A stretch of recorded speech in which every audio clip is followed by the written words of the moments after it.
All right, welcome everybody. This is Rob Thompson, interview with influencers. I got a major power player in the youth sports space, facility management. This is a guy that I've wanted to have on my show for quite some time, but you're a busy man, Dev. Well, glad to be here, Rob, and a pleasure to be on your podcast in particular. You do great work. I appreciate that. So, Dev, you're the founder and CEO of Sports Facility Advisory and Sports Facility Management. You guys have a massive portfolio. I've run events at your facilities before, and they're always world class. So you guys have a portfolio of about 8 billion or 5 billion in assets, and you've had roughly 16 million visitors to your facilities in the last couple of years. But I think for the general audience to know, tell them if you can talk about your facilities, the business, how, and the overall operational of your business model. Yeah, so thank you, Rob. And so SFA, the Sports Facilities Advisory, is a separate entity from our management company, which is called SFM, the Sports Facilities Management. SFA is engaged to produce institutional-grade financial forecasts. So we've developed for all manner of youth and amateur facilities. So we've developed a market research process that allows us to accurately forecast future performance. It includes competition study and market analysis and right sizing of the program, construction and startup cost estimate for those clients, and then most importantly, cash flow forecasts so that we can then help represent that client to finding funding sources. And so SFA is really in the business of helping clients get their projects funded and financed if they're feasible and financeable. And then SFM manages those same types of projects when a funding source requires that because we have a lot of experience and a proven track record, or when a client wants to outsource the management of their operations.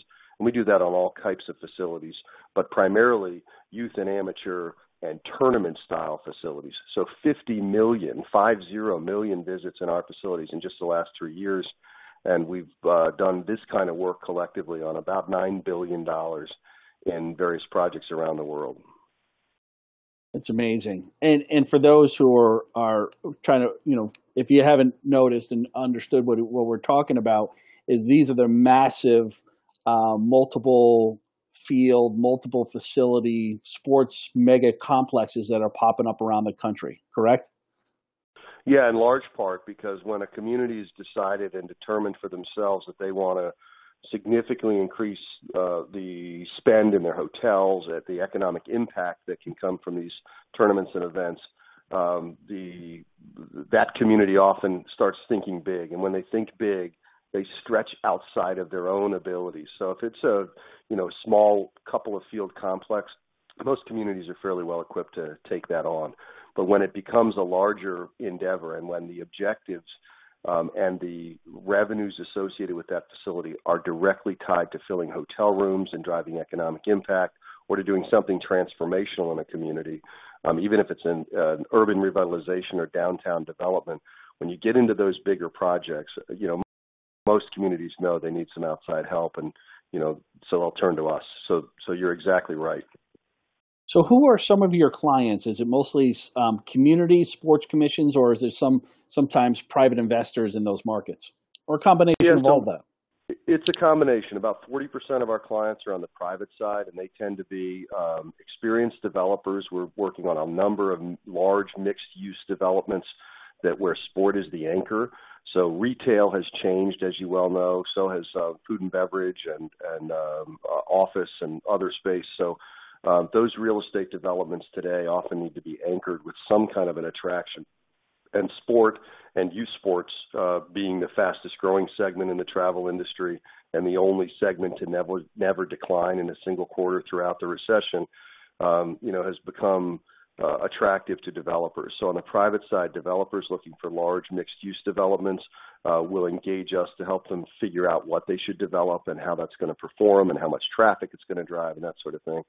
And then on the public side, it's every kind of city you might imagine. So this week alone, we will receive somewhere between 40 and 50 inbound requests for services from clients we've never heard of before.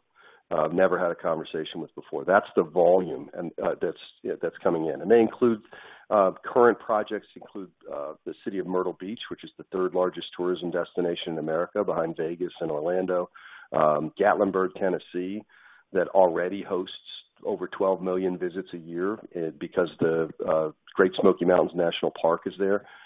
They wanted to expand their tourism business, and youth sports was the answer. So we planned, opened, and we now manage the Rocky Top Sports Center in Gatlinburg, Tennessee.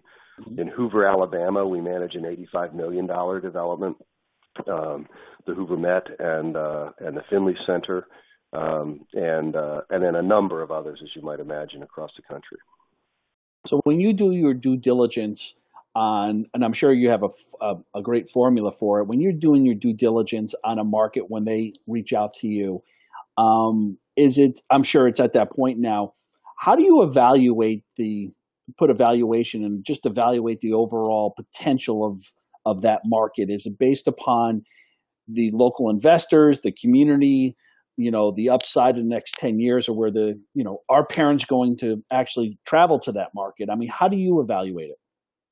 Yeah, we think of it like bankers and finance sources, including public finance side. So in other words, if we're going to use any sort of taxpayer dollar, or if we're going to bring in any kind of private investment, the model has to be safe and the forecasting has to be conservative. If one of our mantras is, if we lie, we die. If we over forecast in the early stage and then end up with projects that underperform to those forecasts, you can imagine our business would be dead.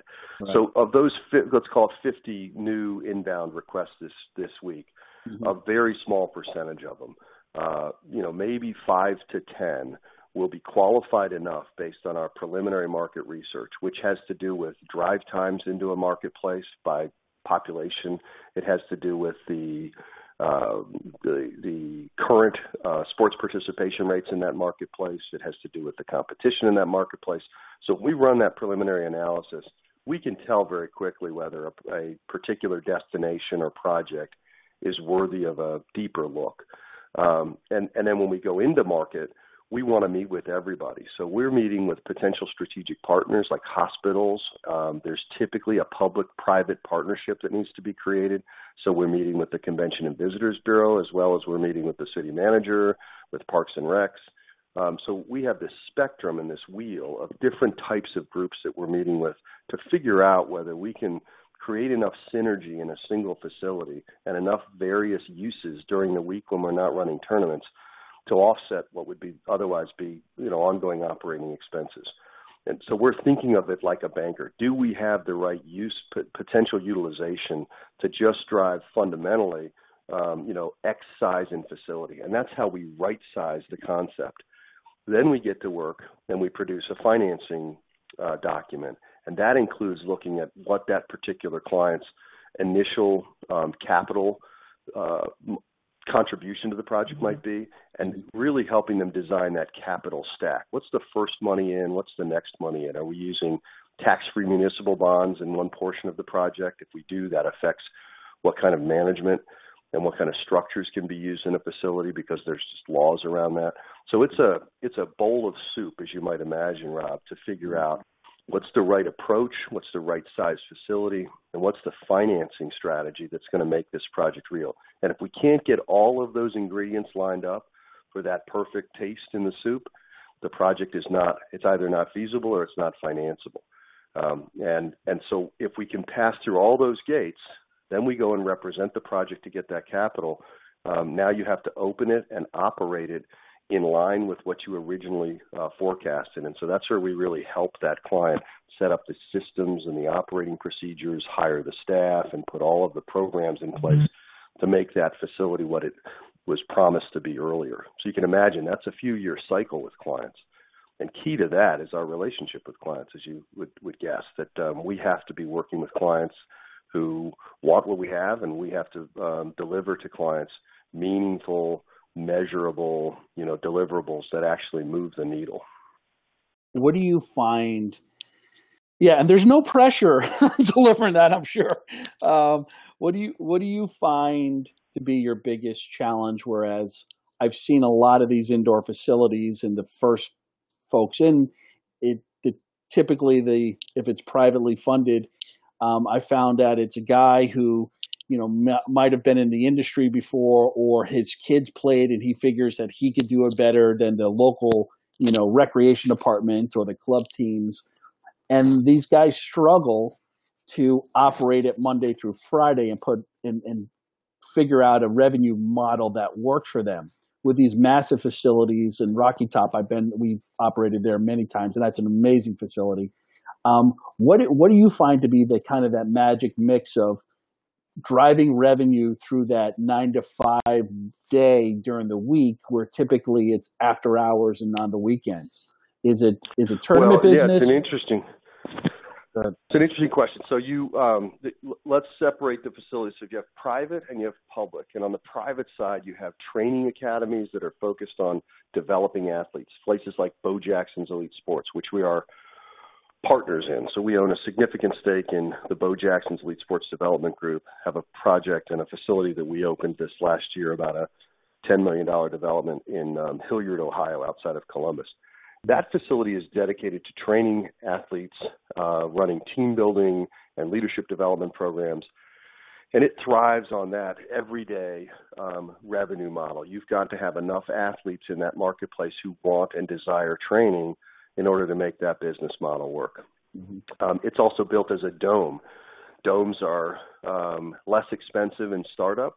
Mm-hmm. They are often taxed differently, so we can typically develop a dome. If the real estate taxes would be $400,000 on a hard structure, it might be $75,000 on a dome. Wow. That's $325,000 a year to the bottom line. So on the private side, the reality is most people should not open an indoor or right. large sports facility on the private side, because right. Most of the money is spent on the outside of the facility. It's spent in equipment and in hotels and in all kinds of other things. So very few private clients who call us, very few, should end up developing facilities. And where they do, we need to put a public-private partnership in place so there's some public contribution, and we need contractually obligated revenue from partners in the marketplace.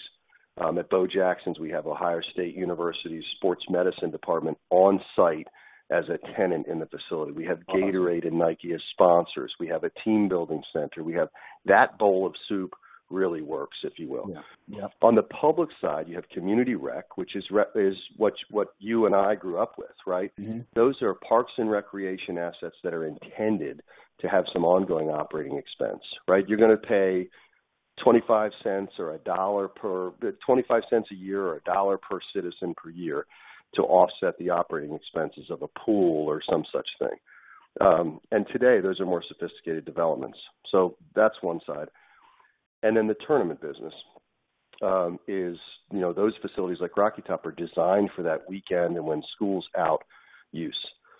So now to your question, to fill the daytime hours, that's how I originally got in the business. I owned and operated a number of team building centers. And we used rock climbing and ropes course and all kinds of other active, apparatus to deliver that team building. So we often put corporate events, team building, special events, senior programming. We sign contracts with schools. We might open an academy in partnership with a school to educate and train athletes. We'll do any number of things to look at filling that daytime slot that would otherwise, at most of these facilities, it sits empty.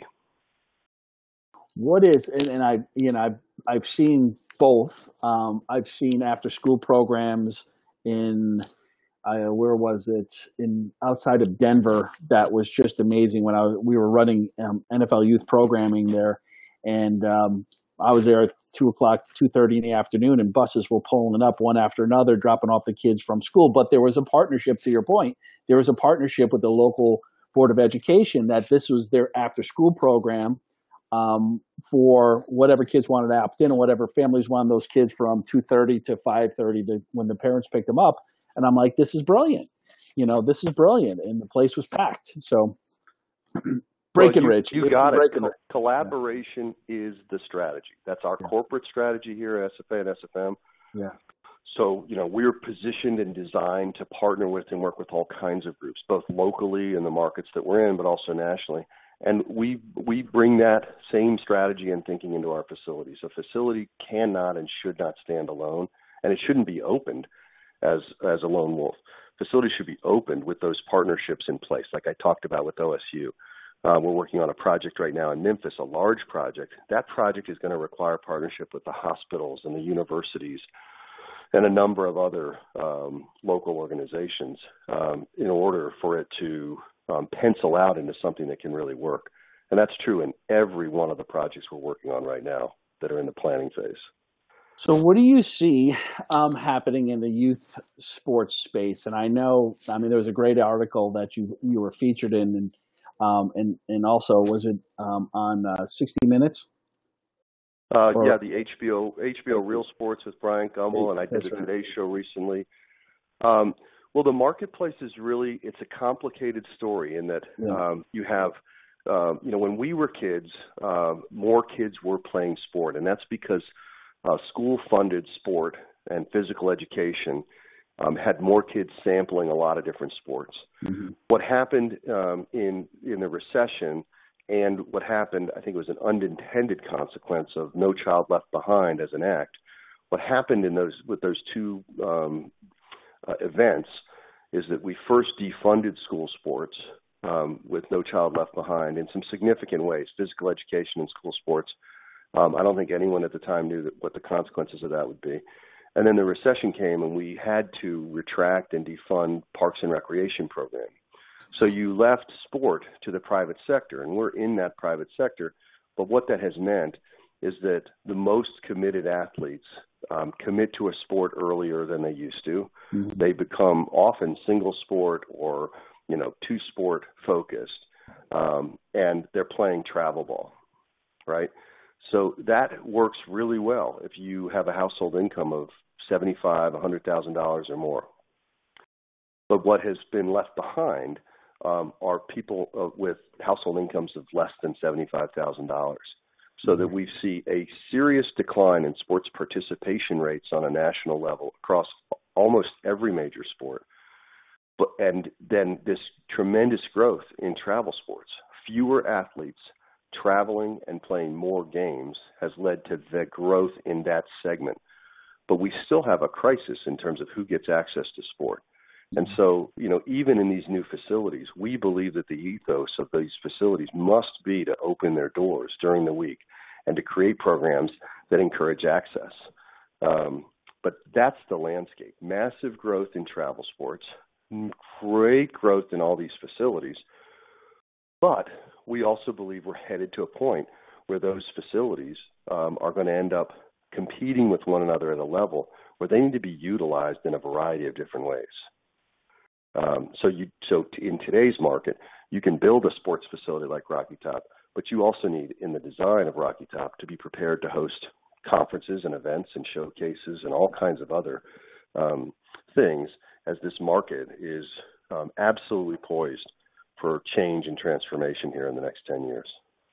There was a lot of people's opinions, especially people outside the industry, that would frown upon the amount of money that parents are paying for their kids to play Cub and Elite and to travel, which, by the way, as you know, only very few are actually elite. The majority are down at the bottom of the pyramid.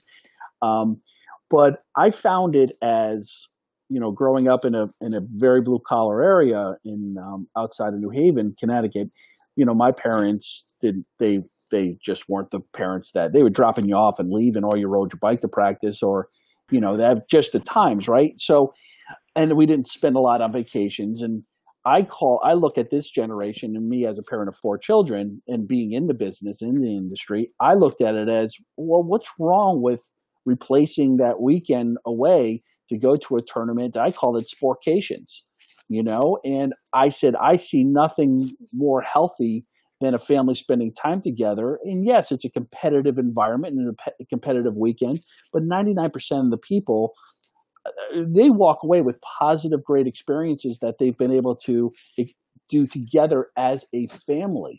And so I never saw any, and yes, granted, I was in the industry, so I was able to make a living out of it, and benefit from, the culture.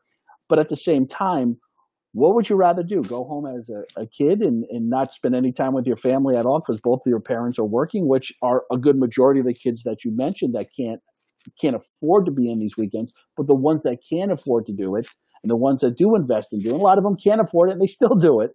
I look at it as nothing but a positive experience for our family to do together. Yeah, I think in large part that's exactly what that the research says. Yeah. Wintergreen Research, owned by Susan Eustace, did a study on the youth and amateur marketplace. And one of the things that she found is that the vast majority of families who are participating are not participating because they're pursuing a scholarship. Right. They will say, sure, that'd be nice.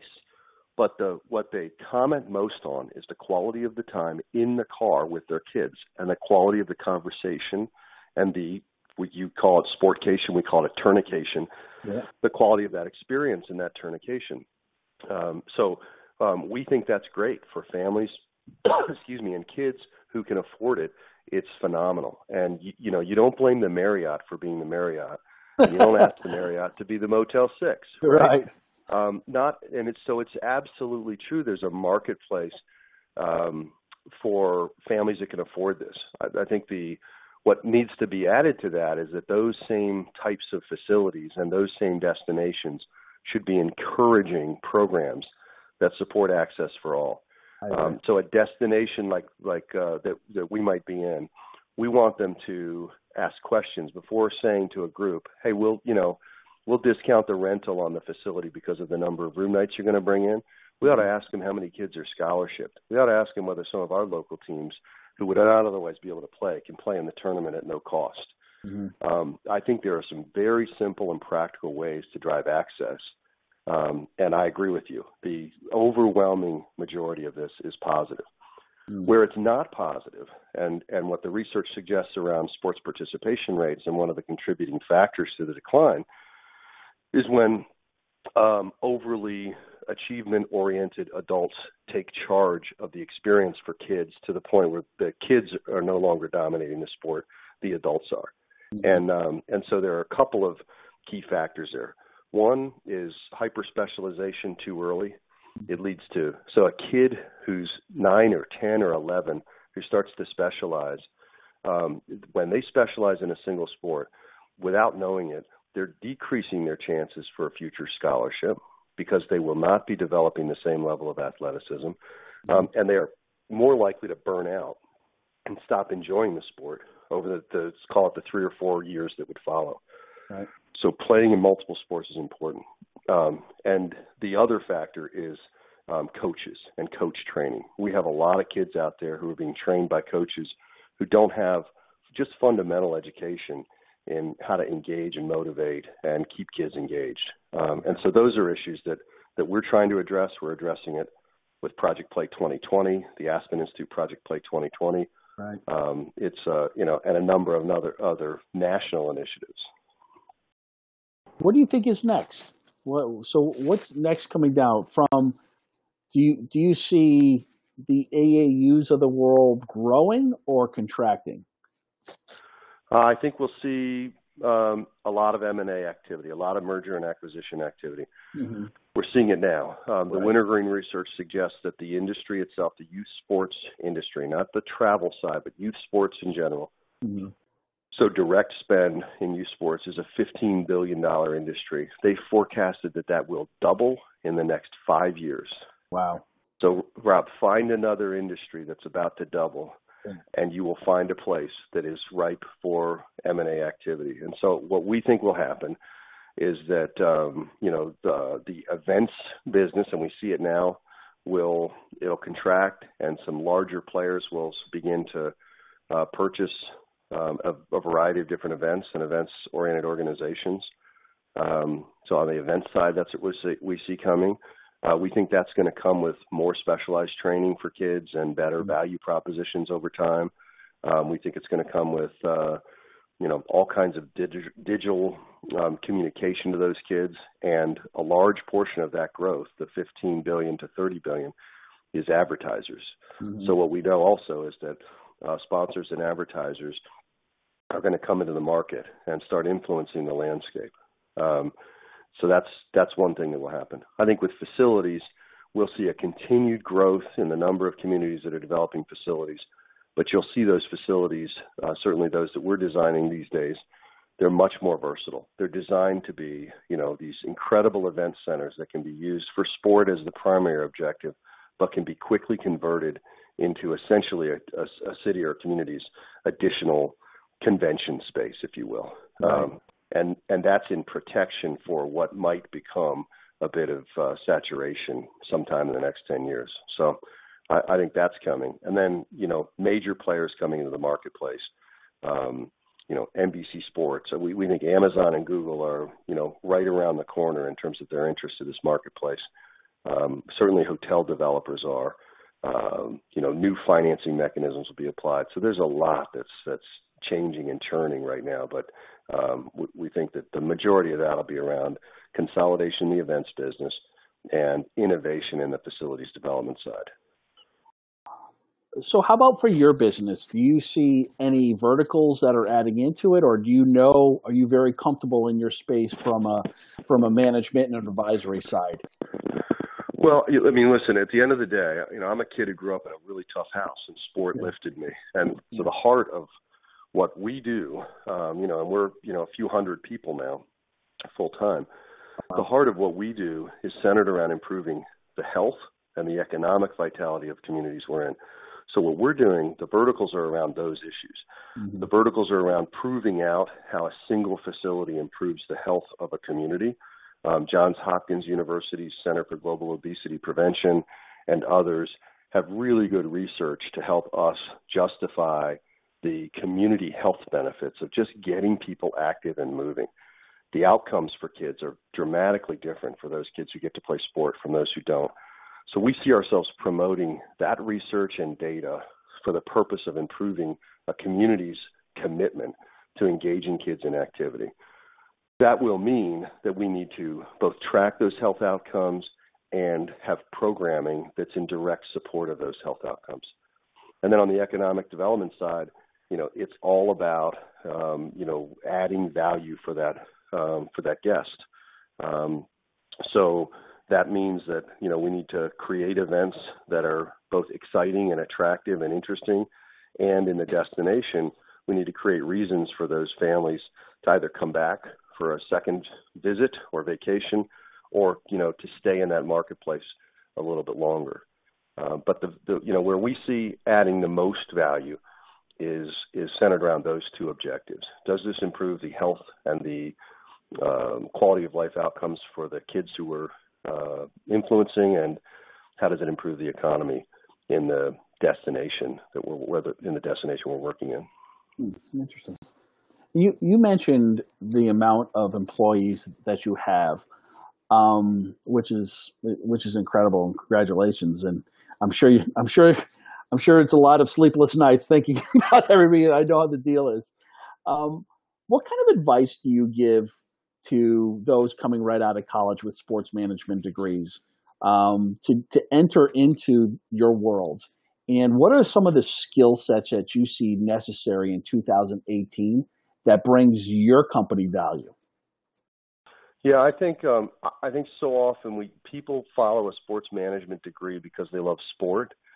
But to be successful in sport, you have to understand the business of sport, and not take for granted that knowledge. So the first thing I tell students who are studying for a sports management degree is, you may want to pursue a sports management degree, but you may do just as well to take and pursue a business degree or a degree in entrepreneurialism, or any number of other kinesiology or any number of other outcomes or career paths.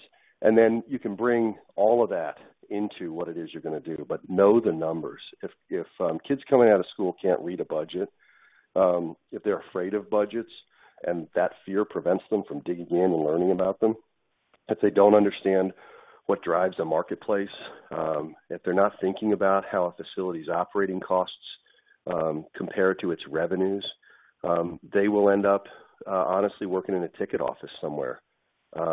That's very different than ending up in a leadership position where you have responsibility over a larger team. So I think that's paramount.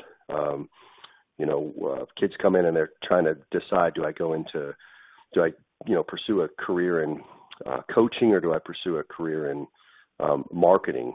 I think you have to decide first and foremost where your passion is. But secondly, if income is important to you, you need to find the role model that's out there whose career looks like something you would want to pursue, and whose lifestyle and income looks like something you'd want, and figure out what they're doing and what they've done. Do you, from your facilities, and I assume you're bringing in entry level positions in there from operations standpoint, tournament managements, and is there trajectory, and do you have opportunities for growth within? Is it typically starting at a facility if they can come work for your organization? We have some of those, and absolutely, one of our account executives, Dan Morton, here in the office, started with us working in a facility in Pennsylvania and came here to corporate and learned our market research process, and then has become an account executive. So he's now responsible for forecasting and shepherding projects with clients, 10 and 15 and 20 and $30 million projects from concept all the way through to concrete. An amazing career path. Most of here at corporate, we're based in Clearwater Beach, Florida. Here at corporate, we're just under 40 people. And this collection includes our finance department. So those are bookkeepers and accountants and such. It includes our human resources department, who are responsible for managing everything people related in the organization. It includes our legal and risk management. So we have, administrative and in-house legal there. And then, down the hall, you've got business development, and that team is marketing and business development, both for our venues and for our various entities. And then you have the executive team that's really responsible for sort of the direction and some of our key relationships.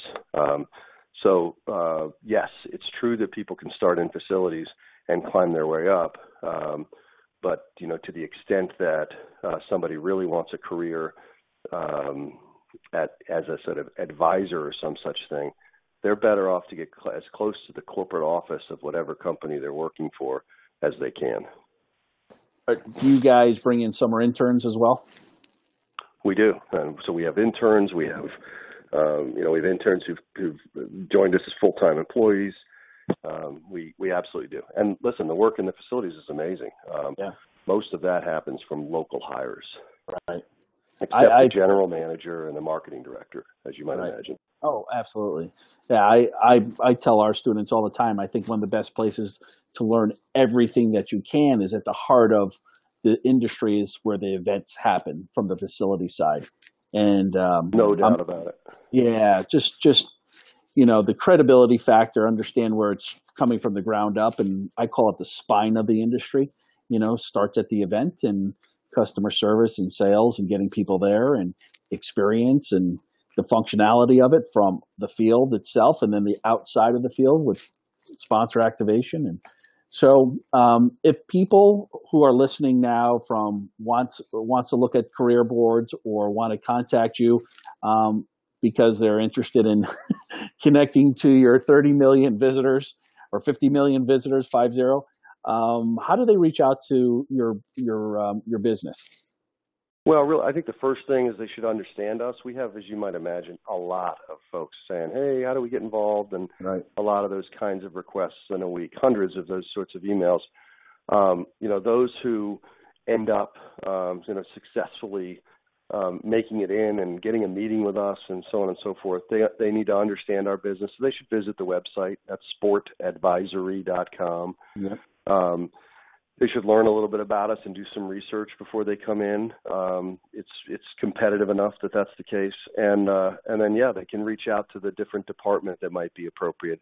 In most cases, and this is true of most companies, most cases the CEO is not the first person you reach out to. Right. In most cases you wouldn't want to reach out to HR for anything that's career or, job related, or to our business development or our facility development side. If you're on the, if you have a product you want to get into facilities. Well, as an example, we'll buy millions of square feet of artificial turf here in the next couple of years.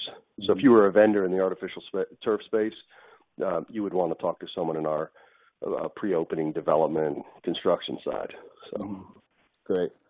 I appreciate your time, Dev. It's really been, I know it's very valuable, and time is currency, and so I appreciate the time you've given us. Well, thank you so much, and I appreciate you and the work you've done over the years, all of the great things you've done. So thanks for having me today, and hopefully this in some way leads to more kids playing sport, because ultimately that's what it's got to be about. Yeah, absolutely. Sure it does. The massive impact that you've had on kids' lives and families' lives, and especially all the things that you've done behind the scenes. And, I think there's more people in the industry need to know who you are and what you do, and that these are career paths and opportunities, not just as, you don't need to necessarily go be the general manager of the New York Yankees.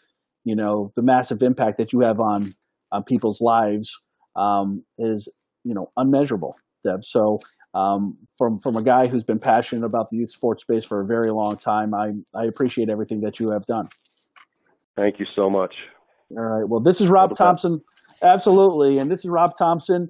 You'll be listening to Interview with Influencers. Thank you so much for listening. Have a great day, everybody. Deb, hold on.